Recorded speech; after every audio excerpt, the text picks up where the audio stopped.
I'm trying to think of why Shakira Austin is in there for the Washington Mystics. Like, why instead of Sloop, who is current and the best player in Sky history, or Candace Parker, or anyone, you've got Rakia. I get it, you wanted current players. Cool.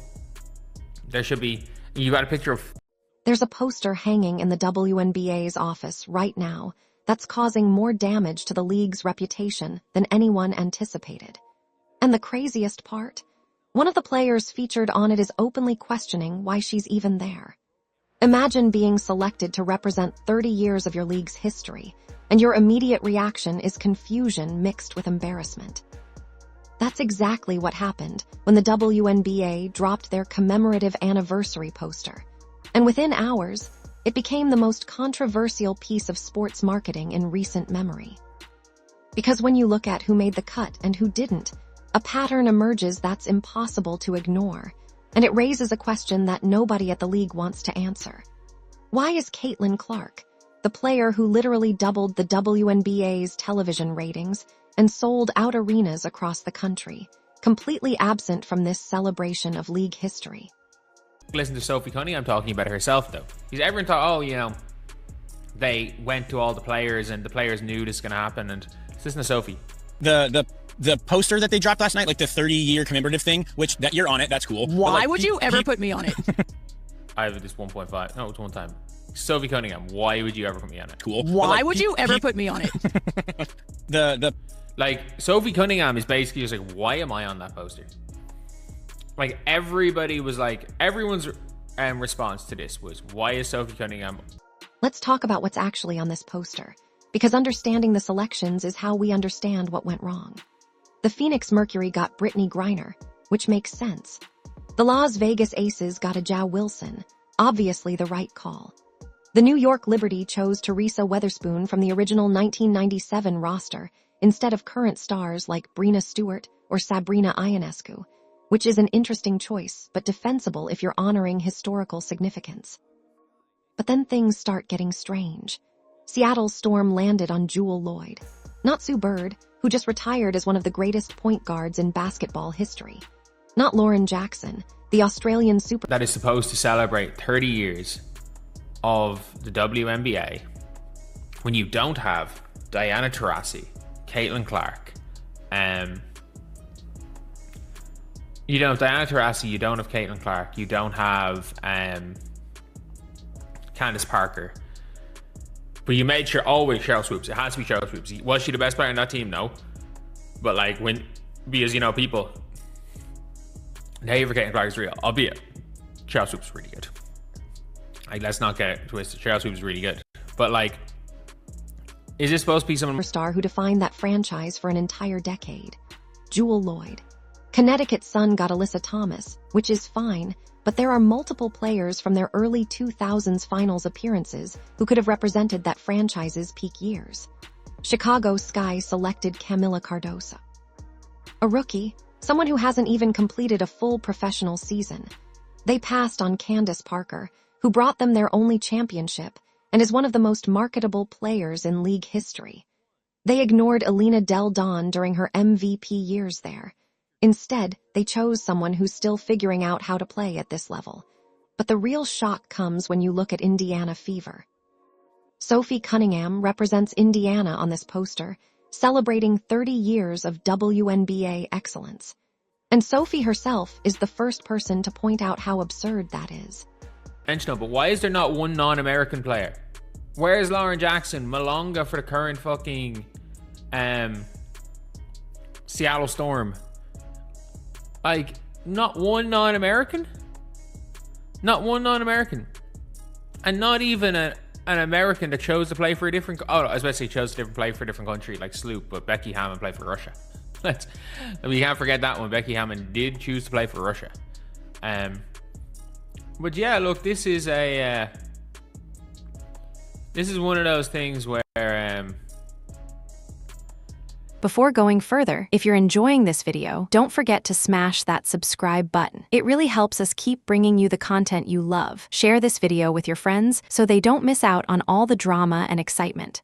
During a recent interview, Sophie Cunningham was asked about the poster, and her response was so brutally honest it basically derailed the entire narrative the league was trying to create. When they brought up that she made the cut, Sophie's immediate reaction wasn't gratitude or excitement. It was genuine confusion. "Why would you ever put me on it?" That's what she said. Not defensiveness, not celebration, pure confusion mixed with what sounded like embarrassment. Then she dropped the real bombshell. She explained that the league went to all the players and informed them this was happening. The players knew in advance. They had opportunities to participate. This wasn't some mysterious rights issue where the league couldn't access certain player images. This was a choice. A deliberate, intentional decision by whoever designed and approved this marketing campaign. Someone sat down and decided that Sophie Cunningham better represented the Indiana Fever's place in... And like, you've got Sophie Cunningham talking about the poster as well, and she's like, the way she's talking about it makes it seem like Caitlin Clark did not refuse this. Like, it made it seem like Caitlin Clark did absolutely not refuse this poster. So she's like, well, why would I be on it? And then starts going about that Kathy doesn't like Caitlin. Caitlin, like, the fine that Sophie Cunningham's going to pick up for this is going to be non-zero. Like, non-zero. But, like, there's no... WNBA history than Caitlin Clark, the #1 overall pick, who just broke every attendance record and ratings record in franchise history. Someone decided Sophie was the right call, and Sophie herself is baffled by that decision. Her tone wasn't prideful. It was almost defensive, like she knew people would question it, and she was already prepared to defend a selection she doesn't even believe in. That single reaction changes everything about how we need to interpret these choices. Because if it's not a rights issue, then we need to understand why the league made these specific decisions. Son, like, she's still in the league, I get it. But, like, oh, it is what it is. That's all I can say.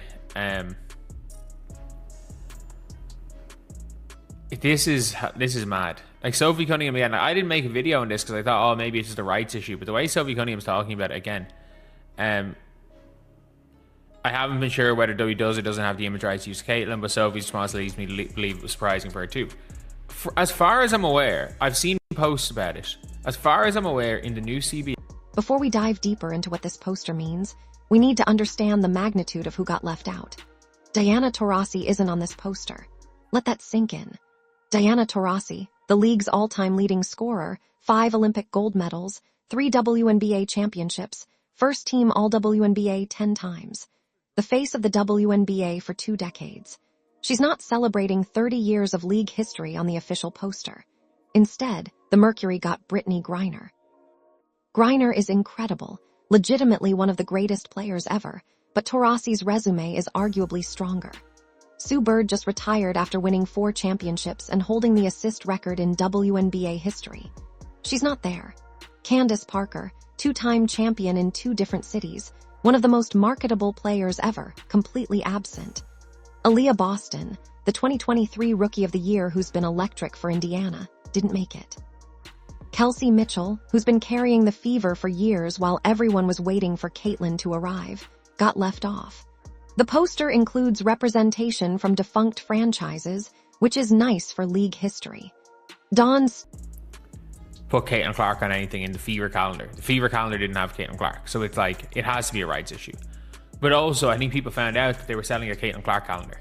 So whatever the company was that had the Fever calendar was also selling a Caitlin Clark calendar. So it's like, all right then, clearly that's what they're trying, that's what they're about, that's what they're trying to do.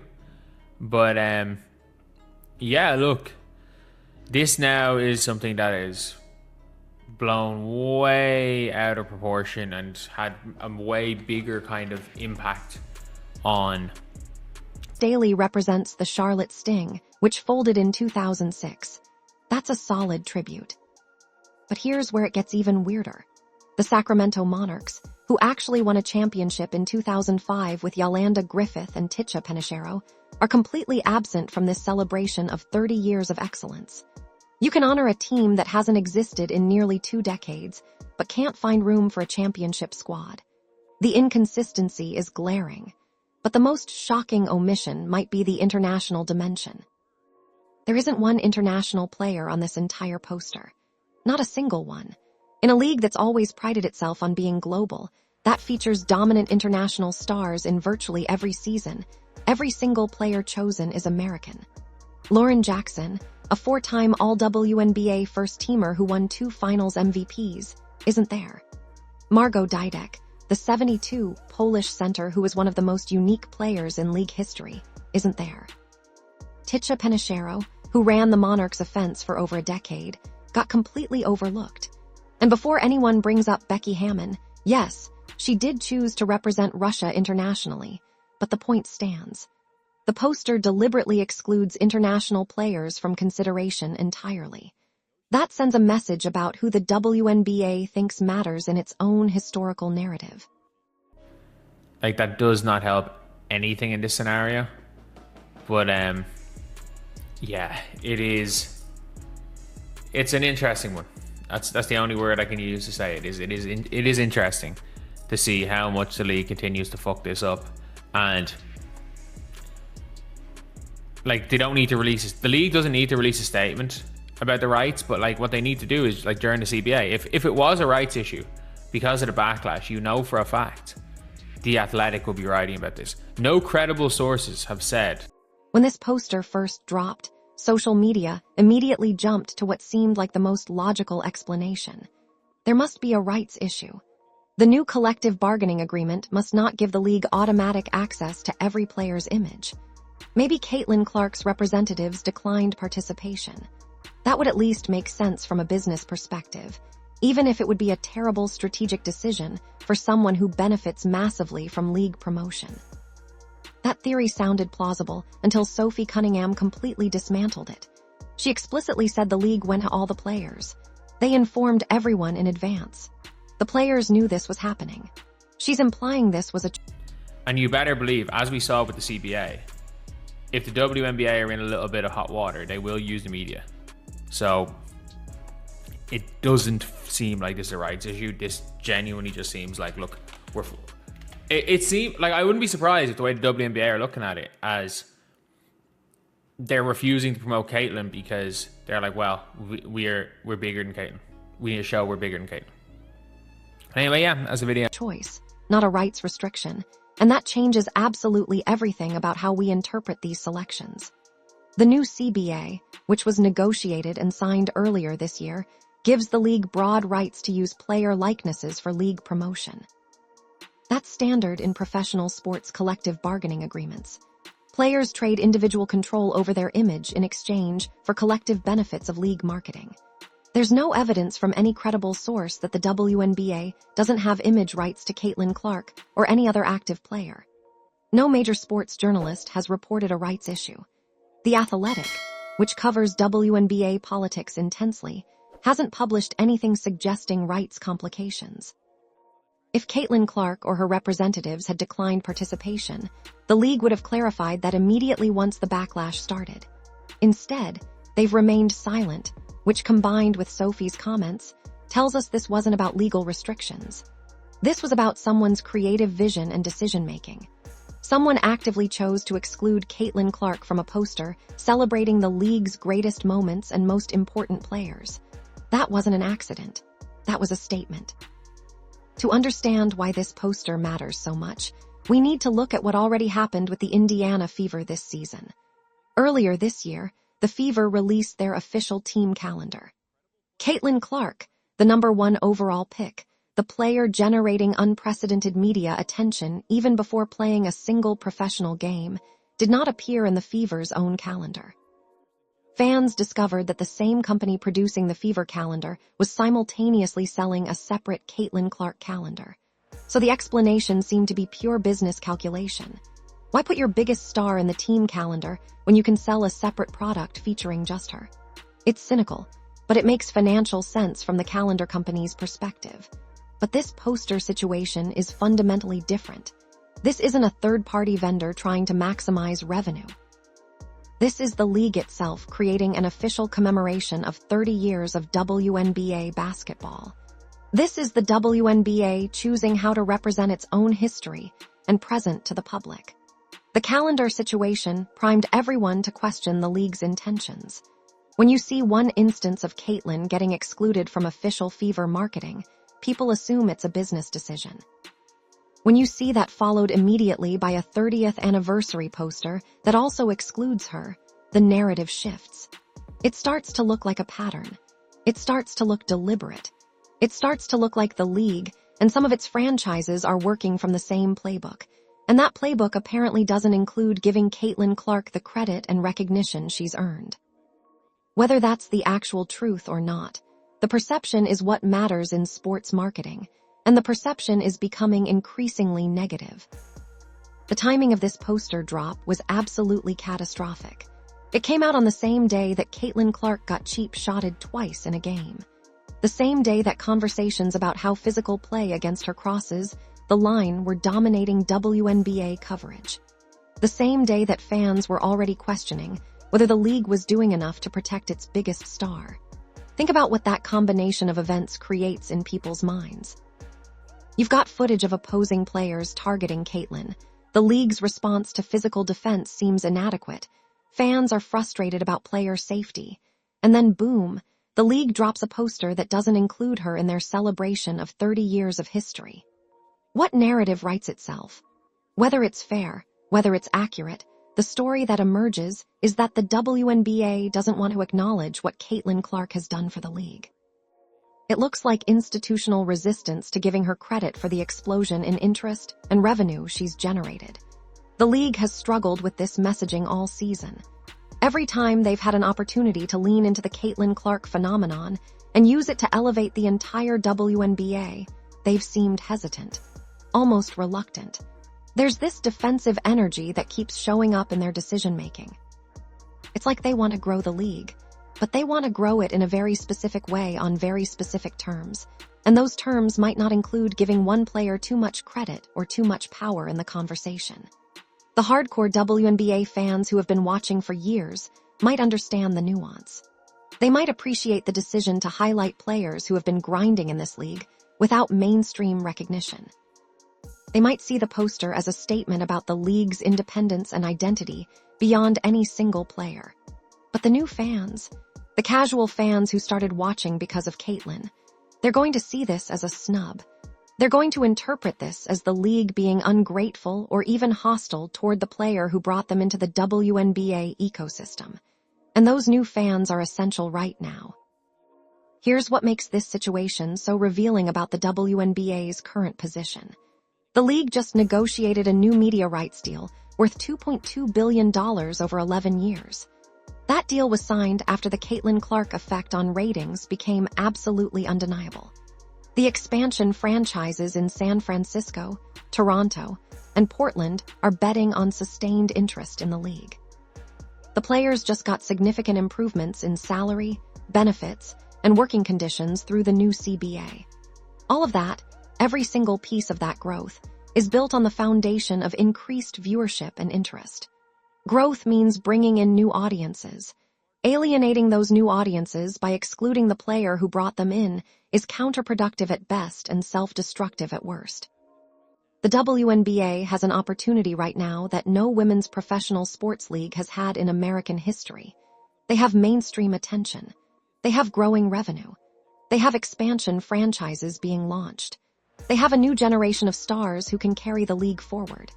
But they keep making unforced errors like this poster that create unnecessary controversy and feed narratives about the league being resistant to its own growth. Even if the intent wasn't to snub Caitlyn Clark, even if there were other considerations in play, perception is what matters in sports marketing. And the perception among a huge segment of the WNBA's expanded fan base is that the league doesn't appreciate what she's done. Sophie Cunningham's reaction tells you everything you need to know about how even the players on this poster view it. She's not celebrating being chosen.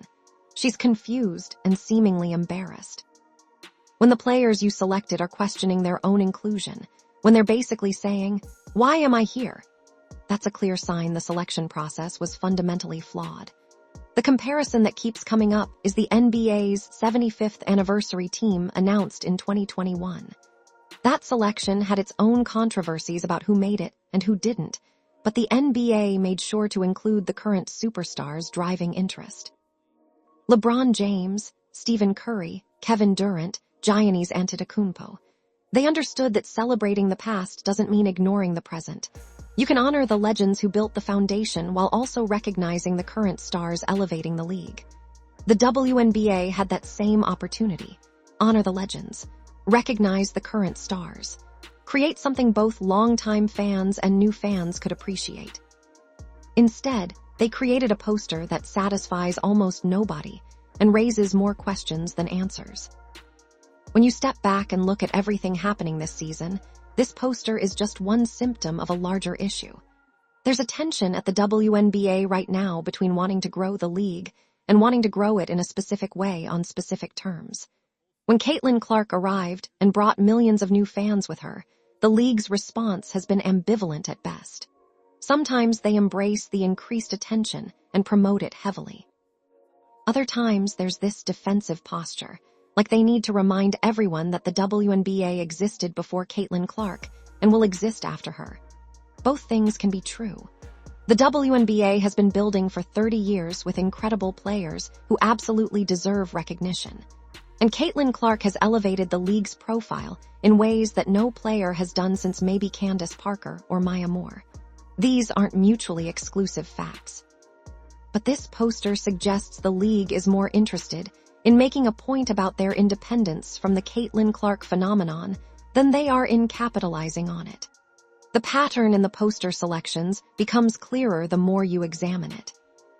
With a few exceptions for historical figures like Swoops and Staley, the choices skew toward players who have been in the league for several years, who are well regarded within WNBA circles, but who aren't necessarily the biggest stars or the most accomplished players on their respective teams. It's almost like the poster is trying to say, this is who we are, independent of whoever happens to be getting mainstream attention right now. This is the WNBA on our own terms, not on the terms of casual fans or media narratives we don't control. There's something admirable about a league wanting to define itself rather than being defined by outside forces. But when you're in the entertainment and sports business, when your financial model depends on attracting viewers and selling tickets, intentionally downplaying your most popular and accomplished players is a bizarre strategy. It's like the league is trying to punish success or reset the narrative on their own terms, regardless of the cost. Let's put ourselves in the shoes of a casual fan. You heard about Caitlin Clark during her last season at Iowa. You watched highlight reels. You saw her breaking records. You followed her into the WNBA because of her. You watched her break attendance records. You saw the ratings skyrocket. You followed her as she led the Fever to the playoffs for the first time in years. You invested in this league because of her. You bought tickets. You tuned in. You became part of the explosion of interest in women's basketball. Then the WNBA releases a 30th anniversary poster celebrating the league's greatest moments and most important players. And she's not on it. What message does that send about how the league values the player who brought you into the WNBA ecosystem? What does it communicate about whether your interest as a new fan actually matters to the league? Because here's what it looks like from the outside. The league doesn't want to give too much credit to any single player. The league wants to assert that they're bigger than any individual star. The league wants to control the narrative about what matters and who deserves recognition. Those are all potentially valid institutional goals, but they're being communicated in a way that alienates the exact audience the WNBA desperately needs to maintain its growth trajectory. The new fans are crucial. These aren't just people watching casually. They're the ones buying jerseys, filling arenas, driving merchandise sales, and increasing television ratings. They're the ones making the $2.2 billion media rights deal possible. They're the foundation of the expansion franchises. They're the future of the league. And if you make those fans feel like the league doesn't appreciate the player who brought them in, if you make them feel like their interest is secondary to the league's desire to assert its own identity, you're playing with fire. Because those fans can leave just as easily as they arrived. What's most revealing about this situation is what the WNBA hasn't done. If this was truly a rights issue, the league should have clarified that immediately once the backlash started. Put out a statement explaining that certain players or their representatives chose not to participate in the promotional campaign. That would diffuse most of the criticism instantly. A simple explanation would have solved this problem, but they haven't released any statement. They haven't provided any clarification. They've remained silent while the controversy has grown, which combined with Sophie Cunningham's comments about players being informed in advance, tells us it wasn't a rights issue at all. This was a creative decision about how to best represent 30 years of WNBA history, and whoever made that decision fundamentally misread the moment the league is in right now. You don't exclude your most impactful current player from a celebration of league history when that player is actively writing new chapters in that history. You don't create a 30th anniversary commemorative poster and then make decisions that generate this much criticism and anger from your fanbase. The silence suggests the league knows there's no good explanation. Or worse, it suggests the league doesn't think they need to explain their decisions to their fanbase. Either way, it's bad optics. Either way, it communicates an arrogance that doesn't match the league's actual position in the sports landscape right now. The WNBA is growing, yes. The WNBA is getting more attention, yes. But they're still fragile in terms of maintaining mainstream relevance. They can't afford to make decisions that make segments of their audience feel unwelcome or undervalued. They can't afford to look like they're fighting against their own success. So where does this leave us? The poster is already out there. The damage is done in terms of immediate reaction. But the WNBA has decisions to make about how they move forward from here. Do they double down on this approach and continue to promote the league in ways that seem to deliberately minimize Caitlin Clark's impact? Or do they recognize that you can honor the WNBA's history while also embracing the unprecedented growth that's happening right now? Because here's the reality that nobody can avoid. Caitlin Clark is going to be fine regardless. She has endorsement deals waiting for her. She has a massive fan base that will follow her. She's going to be a superstar in this league for the next decade plus. The question isn't whether Caitlin Clark survives this snub. The question is whether the WNBA is going to fully capitalize on what she brings to the table, or whether they're going to keep creating situations where it feels like they're fighting against their own success.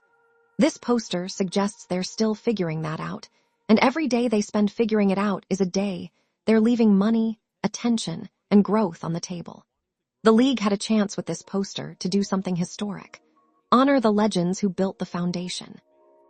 Recognize the current stars who are elevating the league to new heights. Create something that longtime fans and new fans could all appreciate and celebrate together. Instead, they created confusion and controversy that raised more questions than answers. Instead, they created a situation where one of their own selected players is publicly questioning why she was chosen. Instead, they fed into narratives about the league resisting its own growth. The most interesting part about all of this isn't what the poster reveals about the WNBA's past. It's what it reveals about their identity crisis in the present. The league clearly hasn't figured out how to be both true to their history and embrace their future simultaneously. And until they figure that out, situations like this poster are going to keep happening. The WNBA is at an inflection point. They're bigger than they've been in years, but they're not yet big enough to be confident in their position. That makes the decisions they make about who to celebrate and who to elevate critically important. Because those decisions communicate what the league values, who the league respects, and whether the league wants to grow or whether they want to protect something. Right now, based on this poster and the decisions that led to it, it looks like the WNBA is more interested in protecting their narrative than they are in building their future. And that's going to cost them.